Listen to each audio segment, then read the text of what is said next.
Good morning, YouTube. Ultra Maximus here. It's 6:55 a.m. I've been up all night. I've decided this was going to be a YouTube weekend, and I was going through some YouTube videos, and I came across a video by Lawn Boy Post 1975. He's in my list of people I subscribe to. I watch a lot of his videos. Cracks me up. Good guy. Does some good reviews. Does some good social commentary on what's going on and you know what he likes, what he doesn't like. He's very blunt about it, and I love that. Anyway, this is a video response to a video that he had posted, which in turn was a video response to one of his subscriptions, a friend of his named Devil's Toy K2. So check them both out. And the question was, what are your favorite cinematic experiences? And I watched this video, and I went back and I watched Devil's Toy Psych 2. And I love it. I think this is a great idea, and it's not the film itself. It's not how good that movie is. It's your experience at the cinema. Why was that such a fun movie to go see? What made that special to you? And I absolutely love that. As you may know, I do a lot of 3D Blu-ray reviews, and I'm a big movie buff. If you look around, I have got tons and tons. I mean, there are literally hundreds of DVDs stacked up in that cabinet. There's an entire rack of DVDs stacked up. Over here I have another rack. There are movies in that case down there and that case down there. Tons and tons and tons of movies. So, big movie buff. Love this question. So, now, Lawn Boy was able to put his down to a top 5. I just simply can't do it. I went over it, kind of looked at it, thought about it. I can't do it. The smallest I could break it down is 12 movies, and I'm going to try to make this as quick as I can go through it. So, number 12 is Star Trek First Contact. And the reason that I really enjoyed that, it was because it was the first good Star Trek The Next Generation film. Jonathan Frakes directed it, did a fantastic job. It had the Borg in it, but what made it really spectacular fun for me, I had gotten a big group of passes, like 6, big group, right, of premiere passes to see this like 2 weeks before it was released in the theaters here in Indianapolis. I got them from a comic book store, and we all went out to Eastgate Mall, which is now closed, and they did a lot of movie premieres in the city of Indianapolis, and that was one of them I got to go to, and that was actually the first premiere I've ever gotten to go to. So it was like weeks before the film came out, and we were all there, and it's an evening showing. I think it was about 10 o'clock at night when they did it, and they were giving stuff away. People from Paramount were there, and it was just a lot of fun. A lot of my good friends from the comic book store were there, and guys I used to game with and that stuff. So very good time, very fun. Loved it. Number 11, I'm going to say, is Star Wars Episode 1, The Phantom Menace. And I'm an old school Star Wars fan, much like a lot of people. I do like the new ones, but they are different. They're totally different. Now, I did go see Empire Strikes Back and Jedi in the theaters when I was a kid, but I don't really remember them that much for some reason. It was just like we went in an afternoon to go watch them. I don't think I was into them as much when I was younger as when I got a little older. They started playing them on, you know, USA and all the channels. You know, Lawn Boy mentioned that in Britain they play the Bond movies a lot over the holidays. Well, in the US it's the Back to the Future trilogy. It's the Star Wars saga now, and Indiana Jones. So we get those all the time, every 4th of July, Memorial Day weekend, Christmas, Thanksgiving, all that stuff. So, but Phantom Menace, that was one of the first midnight showings I remember going to, and we were all so excited. It was such an anticipation for the newest Star Wars to come out, and you know, everybody got there early, dressed up. There were comic book stores there with stuff you could buy while you're waiting in line. People dressed up, lightsabers, all that kind of stuff, and costume fanfare. It was like being at a convention, and I'd never been to a movie like that, so that was very cool, very awesome. Number 10, I would say it's Star Trek 6, and the reason for that is I remember going to the theater, and I was there with some friends, and that was one of the first movies I remember going it by myself, because we were just driving then, and me and a couple friends went to go see this film, and I just remember it being so grand and so final and epic, and it just seemed larger than life, and it really resonated with me. So I thought that was very, very cool. Number 9 would be Revenge of the Sith for me, and the reason I like that one so much was it kind of came back to the fanfare. Attack of the Clones didn't have as much fanfare around here, I think, because of the disappointment of Phantom Menace to a lot of people. But I remember going to the theater for Revenge of the Sith on the midnight showing, and I had to, it was a brand new cinema behind the mall, because the other two were in the old cinema across the street from the mall. Well, they'd put a new one behind it, and the line was so big, it wrapped around the building, this massive Cineplex, and I remember getting in line next to the dumpsters, and we're going around, and I end up seeing a bunch of friends of mine in the line, and we all start talking and hanging out and having a few beers, and you know, so many people in costume, and I just remember an absolutely gorgeous woman dressed up like Padme, and she just had a sheer see-through little outfit, and I was like, well, that's pretty awesome. So a lot of fanfare for that one, which was really nice to see that again for Star Wars, and just the experience and hang out with my friends and walking around in the middle of the night around this theater. It was kind of fun to do that.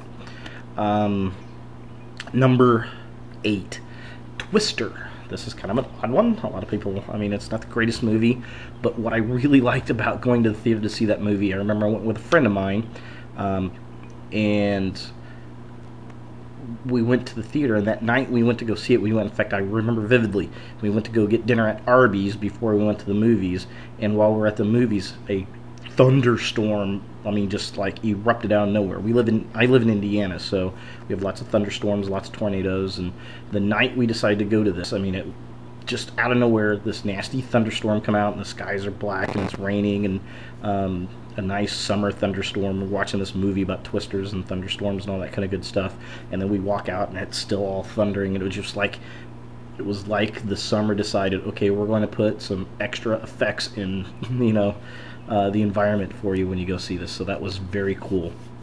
Really, really dug that. Number 7, and on boy, by the way, I've got a list too, so don't feel bad if you're watching this.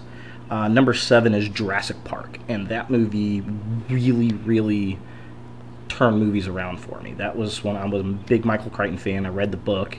I remember we went to Hawaii for vacation, and I had a Jurassic Park shirt on, and I was reading the novels, and you know, I'd gone and seen the movie a few times, and again, I was, you know, it was that age, you know, a couple of years later when I was still in high school, and me and a friend of mine, I remember going to get a double quarter pounder with cheese from McDonald's before we went to see this movie.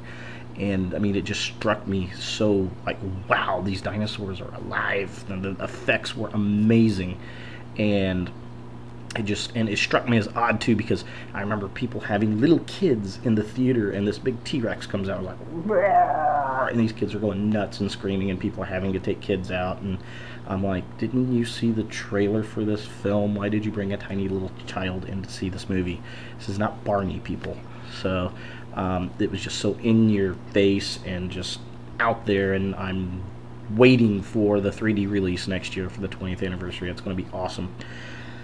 But yeah, it was just fantastic. It was just, the effects were amazing, and it just, I mean, I I was in Jurassic Park. It was just fantastic. It captivated me. It got me interested in movies as a movie buff and as a book buff. It got me back into reading again and writing and doing what I do now. So very cool stuff. Number 6, this is going to sound kind of funny, Star Trek V, The Final Frontier. Arguably one of the worst Star Trek movies. I think the motion picture has that one, though. But what I liked about this was way back in the day, and a friend of mine, I went to go see it. His family took us to go see it, and it just, when I think about movies in the 1980s and the movie theaters and McDonald's in the 80s and things like that, I think back to that summer with Star Trek V, and I remember getting the action figures of Spock and Kirk and McCoy at the theater, and we had the little mini movie posters, and it was just so awesome that we went out and did this kind of stuff, because I never did. My parents weren't really into movies that much. I mean, we'd go see them, but my buddy's parents were really into it, and we went and did all the extra stuff with it, and it was very awesome, very cool. So very good 80s memories with Star Trek V. Number 5 is WALL-E, Disney's WALL-E, the Pixar movie. And the reason that's on there is, well, it's a good film. I like the film. My mother, she passed away a few years ago, and she's a huge Disney fan. I always loved it. I always get her Disney DVDs for Christmas, and VHS tapes before that for Christmas and things like that. And we went to Disney World and we did all kinds of stuff. She loved the Disney store, and I took her to go see that movie when it came out because I knew she'd like to see it. So I said, "Hey, Mom, let's go see WALL-E." So it was me and my mother, just the two of us, which we didn't get to do very often. And we sat and watched it. And it was a great film, and she had a great time. She loved it. And unfortunately, it was the last film I got to see with my mother at the theaters. She, a few months later, went into a diabetic coma, essentially, and ended up passing a year and a half later. So that was the last memory I have of going out and doing something special with my mother and doing something I knew she would enjoy and like, and being with her son and watching movies, getting out of the house and all that kind of good stuff. So that movie is always going to be very special to me, and that experience is always going to be very, very special to me. So that's number 5. Number 4 is going to be E.T., the extraterrestrial Steven Spielberg flick, and this goes back to my mother as well.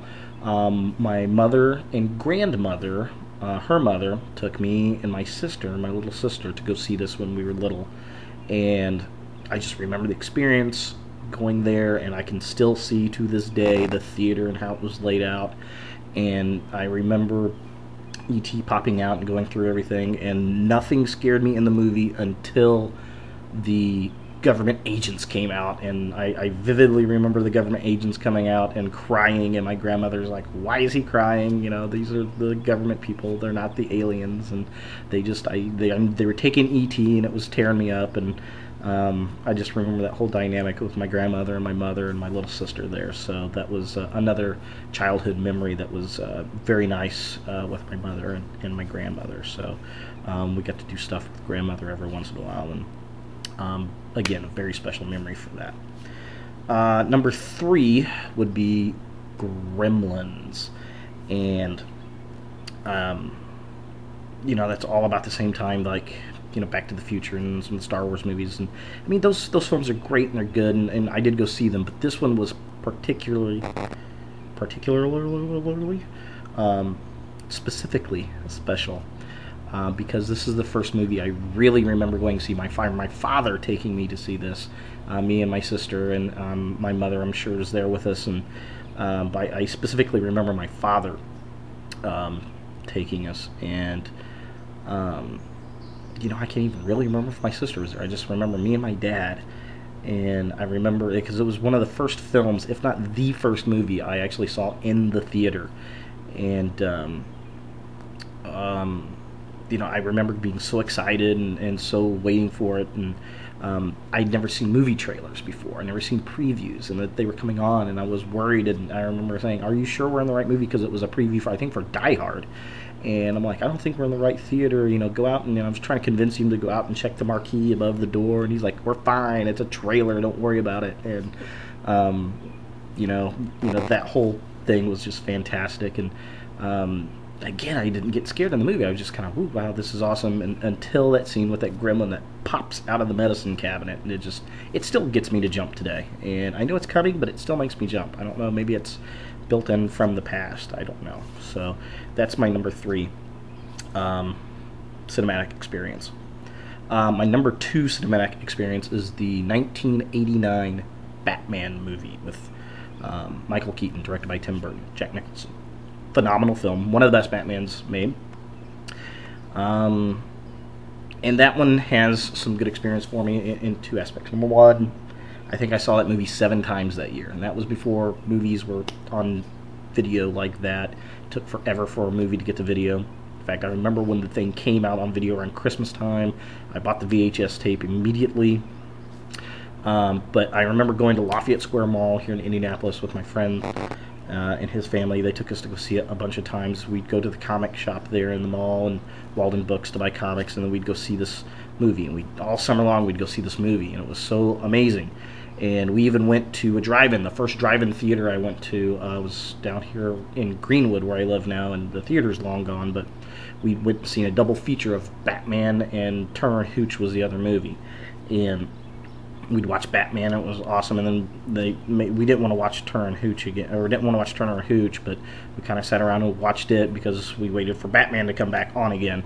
And I just remember that, going to see that over and over and over with my friends, and it was a great summer, and just had a lot of fun with it.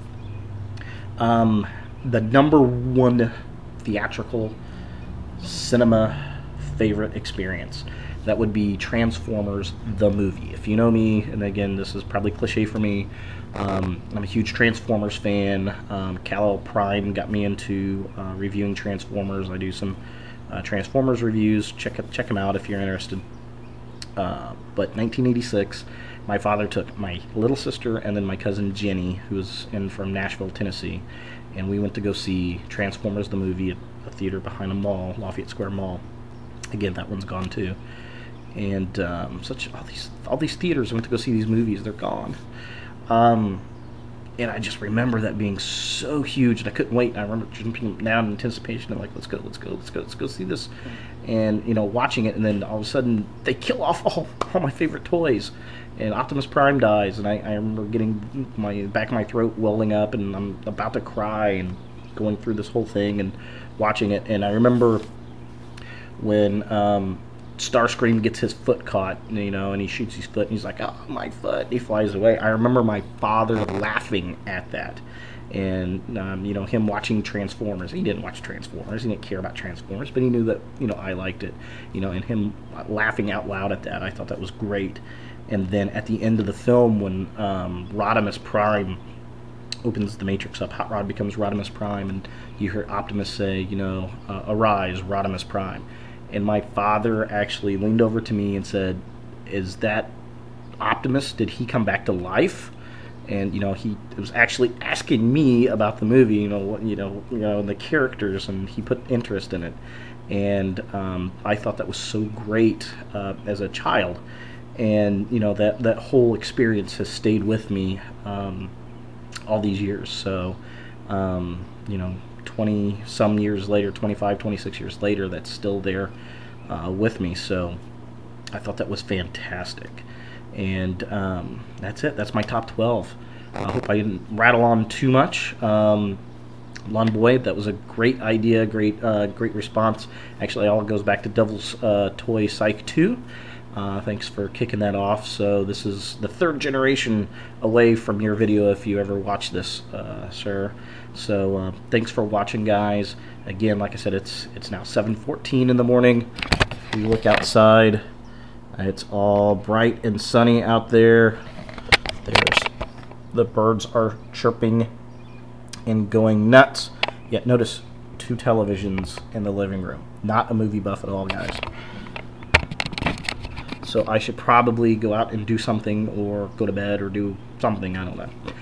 But thanks for watching. Check out my video. Check out Lawn Boy 19. Oh my gosh, I forgot your little thing already, buddy. Hang on. Let's go up here.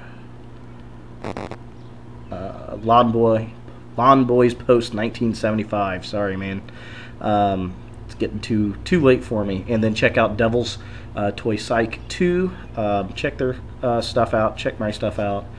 Post your own stuff. Respond to stuff. Do the YouTube stuff. It's a YouTube weekend, folks. Let's get the YouTube on. I will talk to you guys later. Thanks for watching.